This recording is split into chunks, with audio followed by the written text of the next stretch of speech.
আল্লাহ তার বান্দাদেরকে কেন পরীক্ষা নেন, কেন আমাদের জীবনে বিপদ আপদ দেন, কেন মুসিবত দেন? এর অন্যতম একটা কারণ হলো আল্লাহ রাব্বুল আলামিন আমাদেরকে আস্তে আস্তে আপার গ্রেডে উঠাতে চান। ক্লাস 1 এর পরীক্ষায় পাশ করলে 2 তে উঠা যায়, 2 তে পাশ করলে পরবর্তীতে উঠা যায়, 5 এ পাশ করলে 6 এ উঠা যায়, এভাবে এসএসসি পাশ করলে এইচএসসি তে যাওয়া যায়, এইচএসসি শেষ করলে তারপরেরটাতে যাওয়া যায়। এভাবে আস্তে আস্তে মানুষ উপর দিকে উঠতে থাকে। ঠিক একই ভাবে ইমানদার যখন পরীক্ষা দিতে থাকে আল্লাহ রাব্বুল আলামিন তাকে ইমানদার হিসাবে আল্লাহর কাছে তার মাকামকে উপর দিকে উঠাতে থাকেন। এজন্য বিপদে সবর করতে হবে, ধৈর্য ধারণ করতে হবে। আর মনে রাখতে হবে আল্লাহ বলেছেন ওয়ালা তাহিনু ওয়ালা তাহজানু, তোমরা মন খারাপ করবে না, হীনমন্য হবে না, তোমরা পেরেশান হবে না, চিন্তিত হবে না। তুমি নিজে দেখো তুমি ইমানদার কিনা, তোমার ভেতরে ঈমান আছে কিনা, তুমি শিরিক মুক্ত ঈমান লালন করো কিনা, তুমি সে বিষয়টি এনশিওর করো, সেটা তুমি যাচাই করো। নিজের ভেতরে যদি ঈমান থাকে, যদি আল্লাহর প্রতি তোমার আস্থা অবিচল থাকে, মনে রাখবে তুমি কখনো পরাজিত হবে। আল্লাহ রাব্বুল আলামিন কোরআনে হাকিমে বলেছেন যারা ঈমানদার স্বয়ং আল্লাহ তাদের অভিভাবক, তাদের বিপদে আল্লাহ সান্ত্বনা দেন। উহুদের যুদ্ধে নবী করিম সাল্লাল্লাহু আলাইহি সাল্লামের সাহাবীগণ সাময়িক বিপর্যয়ের কারণে তাদের মনে কষ্ট হয়েছে। আল্লাহ রাব্বুল আলামিন তাদেরকে সান্ত্বনা দেওয়ার জন্য আয়াত নাযিল করেছেন এবং বলেছেন যে তোমাদের চিন্তা করার কোনো কারণ নেই, তুমি ঈমানদার যদি হয়ে থাকো তাহলে হাতি মরলেও লাখ, বাঁচলেও লাখ, কোনো লস নাই। ঈমানদারের অবস্থা একই রকম। আমাকে অনেকে এসে বলেন ভাই এত বিপদ যে দেয়ালে পিঠ থেকে গেছে আর পারি না। অনেক মা বোন অভিযোগ করেন যে স্বামী এত খারাপ যে আর টিকা যায় না, অনেক জুলুম, অনেক কষ্ট। এই হতাশ, এই দুর্দশাগ্রস্ত মানুষ অনেক সময় নিরাশ হয়ে যায়, আল্লাহর প্রতি অভিযোগ নেওয়া শুরু করে, আল্লাহর প্রতি নালিশ করা শুরু করে। আমি বলি ভাই ইমানদারের জীবনে যত কষ্ট হোক এই কষ্টের শেষ আছে না নাই? কি বলেন?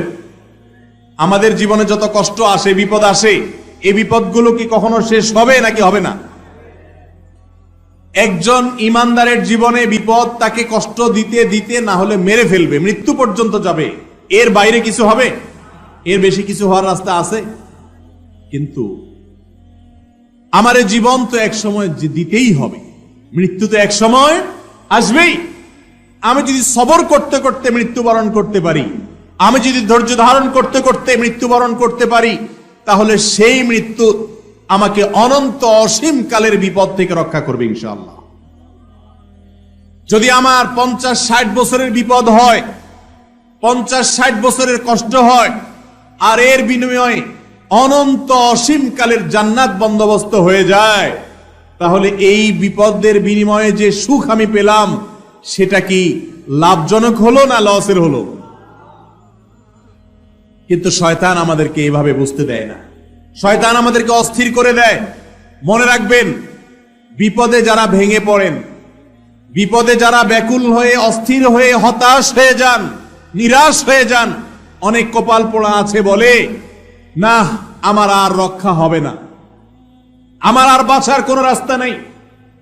অনেকে আল্লাহর প্রতি অনাস্থা প্রকাশ করে, আল্লাহর প্রতি ভরসা হারিয়ে ফেলে। আছে না নাই এরকম? এরকম যদি হয় তাহলে বড় দুর্ভাগা ভাইয়েরা আমার। বিপদের কষ্ট করলেন আর আল্লাহর প্রতি আস্থা ভরসা ছেড়ে দিয়ে ঈমান হারা হয়ে জাহান্নামে যাওয়ার ব্যবস্থাও করলেন। একবার প্রিয় নবী সাল্লাল্লাহু আলাইহি সাল্লাম এক লোকের মাথার পাশে অসুস্থ অবস্থায় তাকে দেখতে গিয়েছেন, তার শুশ্রূষা করতে গিয়েছেন। নবী সাল্লাল্লাহু আলাইহি সাল্লাম বলছেন আল্লাহ চাহেন তো তুমি সুস্থ হয়ে যাবে। সে বলছে না, সুস্থ হব না। নবীর কথার উপর কথা বলেছে, সেজন্য আল্লাহ রাব্বুল আলামিন তাকে একটু পরেই ওয়াফাত দিয়ে দিয়েছে, সে মারা গেছে। আল্লাহ রাসূল সাল্লাল্লাহু আলাইহি সাল্লামের শান এবং মর্যাদা আল্লাহর কাছে এত বেশি যে আল্লাহ রাসূল সাল্লাল্লাহু আলাইহি সাল্লামের মুখের উপর কেউ বেয়াদবি করলে আল্লাহ রাব্বুল আলামিন তার শাস্তি দুনিয়াতে নিশ্চিত করেন, আখিরাতেরটা তো আছেই। স্বয়ং আল্লাহকে গালি দিলে আল্লাহ রাব্বুল আলামিন এত বেশি তড়িৎ গতিতে তার শাস্তি দেন না, যতটা আল্লাহ রাব্বুল আলামিন তার রাসূল সাল্লাল্লাহু আলাইহি সাল্লামের শান বেয়াদবি করলে দেন। এই জন্য রাসূল সাল্লাল্লাহু আলাইহি সাল্লামের সুন্নাতকে অনুকরণ করা, অনুসরণ করা, তার আদর্শকে মেনে চলার চেষ্টা আমাদের করতে হবে। মুহতারাম হাজিরিন, রাসূল করিম সাল্লাল্লাহু আলাইহি ওয়াসাল্লাম আমাদেরকে অভয় দিয়েছেন, সাহস দিয়েছেন। যখন বিপদ আসলে কেউ ভেঙে পড়ে, অনেক মুরব্বীদেরকে দেখবেন বিপদ আসলে এমন কথা বলে যে ঈমান চলে যায়। হয়তো নিজের আদরের ছেলেটা মারা গেছে, অনেকে বলে যে আজরাইল আর কাউকে দেখলো না, আমার ছেলেটা নিয়ে শুধু দেখছে, এরকম বলে না অনেকে। ভাইরা আমার, আল্লাহ রাব্বুল আলামিন বলেছেন ওয়ালা ইয়াইআস মির রাউহিল্লাহ ইল্লাল কওমুল কাফিরুন। আল্লাহর রহমত থেকে যদি কেউ নিরাশ হয়ে যায় যে না আর হবে না, অনেক সময় আমরা অনেক ভাইরা আছে না জেনে বলে ফেলে, মূর্খতার সাথে কুফরি কালাম বলে ফেলে, বলে আল্লাহ নেমে আসলেও পারবে না। নাউজুবিল্লাহ, আল্লাহ পারবেন না এমন কোন কাজ আছে? আল্লাহ রাব্বুল আলামিনের গুণবাচক নাম হলো কাদির, ফাআলুল লিমা ইয়াশা। আল্লাহ যা ইচ্ছা তা করতে পারেন, সব কিছু করতে আল্লাহ সক্ষম। আল্লাহর সক্ষমতার বাইরে, আল্লাহর ক্ষমতার বাইরে কোনো কিছু আছে? যদি কোনো মুসলমানের সন্তান বলে যে আল্লাহ নেমে আসলো এটা পারবে না, তাহলে তার ঈমান থাকবে? সে আল্লাহর এই গুণবাচক নামকে অস্বীকারী হিসাবে বিবেচিত হবে এবং এটি ঈমান বিধ্বংস করার মতো উক্তি হবে। তওবা করে ইসলামে আবার আসতে হবে। অতএব ভাইরা আমার, বিপদ মুসিবত জীবনে আসবেই। বিশেষ করে যারা আমার যুবক ভাইরা আছেন, যারা এখনো বাপের হোটেলে খান, যাদের এখনো নিজের জীবনের মূল পর্ব শুরু হয় নাই, তারা এখনো দেখেন নাই দুনিয়াটা কত কঠিন। কি বলেন? যারা এই পথে চলে গেছেন তারা জানেন কত রকমের বিপদ আসতে পারে, সমস্যা হতে পারে। এই সমস্ত বিপদের সময় হাসি মুখে সেটাকে বরণ করে নেওয়া, আল্লাহর ফয়সালায় সন্তুষ্ট হওয়া। বিপদ হয়েছে এই কথা মনে করা যে এর মাঝে আমার কল্যাণ আছে, এর মাঝে আমার কি আছে? কল্যাণ আছে। অনেক সময় আমাদের বিপদ হয়। ধরেন আপনি ঢাকা যাবেন, গাড়ি ছুটে গেছে, আপনি যেতে যেতে দেখলেন বাস ছেড়ে দিয়ে চলে গেছে, আপনার বাসটা মিস হয়ে গেছে, লাস্ট ট্রিপ ছিল, যেতে পারেন নাই। মেজাজ গরম হয়, হওয়াটাই স্বাভাবিক, মনটা খারাপ হয়। কিন্তু এমন যদি হয় যে ওই বাসে যাওয়াটা আপনার জন্য অকল্যাণের ছিল, আল্লাহ বরং আপনাকে বাঁচিয়ে দিয়েছেন, তাহলে সেটা ভালো না খারাপ? একবার এক লোক মক্কায় হোটেল ব্যবসা করে, আমার পরিচিত, অনেক দিন ধরে হোটেল ব্যবসা করে। বাংলাদেশ থেকে হাজী সাহেবরা, উমরাকারীরা যখন যায় তাদের কাছে হোটেল ভাড়া দেয়। সৌদি মালিক থেকে গোটা বিল্ডিং ভাড়া নিয়ে নিছে, 12 মাস হোটেল ভাড়া দিয়ে সে ব্যবসা করে। তার হোটেলে মাঝে মধ্যে আমিও ছিলাম। একবার সে দেখলাম হঠাৎ করে মন খারাপ করে বসে আছে, অনেক মন খারাপ। বললাম ভাই কোনো সমস্যা? বলে হুজুর সমস্যা তো অনেক বড়। কি সমস্যা বলেন দেখি? বলেন হুজুর সমস্যা হলো আমি এই হোটেলটা বহুদিন ধরে এটা ধরে রাখছি, মালিকের কাছ থেকে নিয়ে আমি ব্যবসা করি। আল্লাহ তাআলা আমার রিজিকের ব্যবস্থা এর মাধ্যমে করেন। আমারই স্বদেশী আরেক ভাই, সে এসে আমার মালিকের সাথে গোপনে কথা বলে আমি যেই টাকা নেই তার চাইতে আরো 2 লক্ষ রিয়াল কম বেশি, 2 লক্ষ রিয়াল বেশি দিয়ে সে এটা তার কাছ থেকে নিয়ে নিছে গোপনে গোপনে। আমি যেখানে 10 লাখ রিয়াল দিয়াও ব্যবসা করতে কষ্ট হয়, সে আরো 2 লাখ বেশি দিয়ে কিভাবে ব্যবসা করবে? পারবে তো না, কিন্তু আমার ক্ষতিটা সে করবে। আমার হাত থেকে হোটেলটা ছুটে গেল, এটা দিয়েই সারা জীবন ব্যবসা করছি। আমার মন খারাপ হয়ে গেছে, হুজুর দেশে চলে যাবো, আর করবো না, মক্কায় ব্যবসাই করবো না। কারণ এত বড় একটা আঘাত, এত বছরের আমার হোটেল হাতছাড়া হয়ে গেল। লোকটা মন খারাপ করে দেশে চলে আসছে। দেশে চলে আসার কিছুদিন পর, সামান্য কিছুদিন পরে পৃথিবীতে করোনা এসে হাজির হয়ে গেছে। কি আসছে? করোনা ভাইরাস এসে হাজির।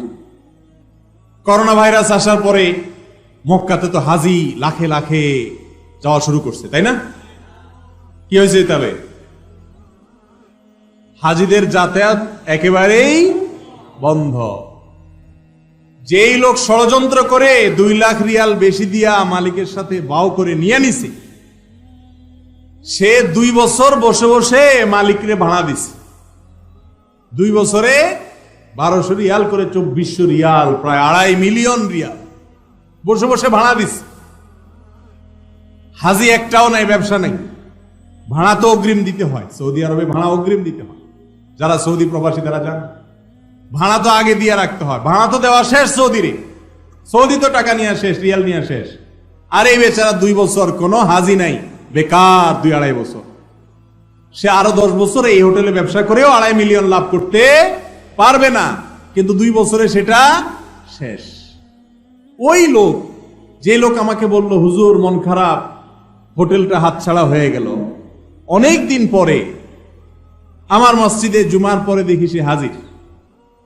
আমি তাকে দেখে বললাম, ভাই আপনার যে বিপদ হয়েছে সেই বিপদে তো আমি দেখি আল্লাহ আপনার প্রতি রহম করছে।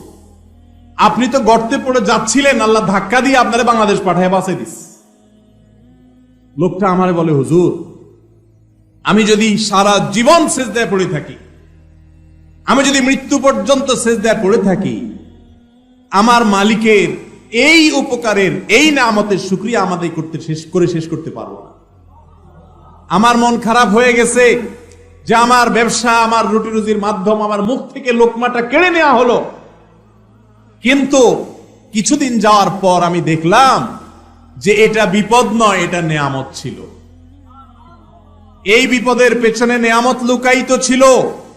আমার মালিক আমাকে গর্ত থেকে ধাক্কা দিয়ে বাঁচিয়ে দিয়েছেন, আর যে আমার ক্ষতি করতে চাইছে আল্লাহ তারে ডুবাই দিছে। এটা আমার নিজের চোখে দেখা ঘটনা। আমাদের জীবনে অনেক বিপদ আসে, যেই বিপদে হয়তো এরকম নগদে যোগ বিয়োগ করে আপনি ফলাফল বাইর করতে পারবেন না। আপনি দেখবেন, কই হুজুর আমিও তো বিপদে পড়ছি, কই আমার তো এরকম কোনো উপকার হয় নাই, বিপদই শুধু দেখি। এটা হয়তো আপনি বলবেন, কিন্তু ভাইরা আমার, সব বিপদের পরবর্তী যে ফলাফল, ইতিবাচক ফলাফল, সেটা যে আমরা সাথে সাথে দেখতে পাবো এমনটা জরুরি না। এমনও হতে পারে যে আমি যেটাকে এখন বিপদ মনে করছি, এক সময় মনে হবে যে এই বিপদ ছিল না, এটা ইহসান ছিল। আর যদি কিছু না হয়, দুনিয়াতে আপনার বিপদের বিনিময়ে ভালো কিছুই না পান, বিপদে শুধু কষ্টই করলেন আপনি, আর কিয়ামতের দিন যদি দেখেন আপনার বিপদের বিনিময়ে আল্লাহ রাব্বুল আলামিন আপনার জন্য জান্নাত প্রস্তুত করে রেখেছেন, আপনাকে যদি বলেন আল্লাহ বান্দা যত বিপদ দিয়েছি মেনে নিয়েছ, সবর করে নিয়েছ, হাসি মুখে বরণ করেছ, আর তার বিনিময়ে তোমাকে আমি জান্নাত দিলাম, তাহলে এই বিপদের বিনিময়ে অনন্ত অসীমকালের জান্নাত পাওয়া, এটা কি লাভের ডিল হলো না লসের ডিল হলো? আল্লাহ রাব্বুল আলামিন বিপদ আপদে পাহাড়ের মতো ধৈর্য ধারণ করার তৌফিক আমাদেরকে দান।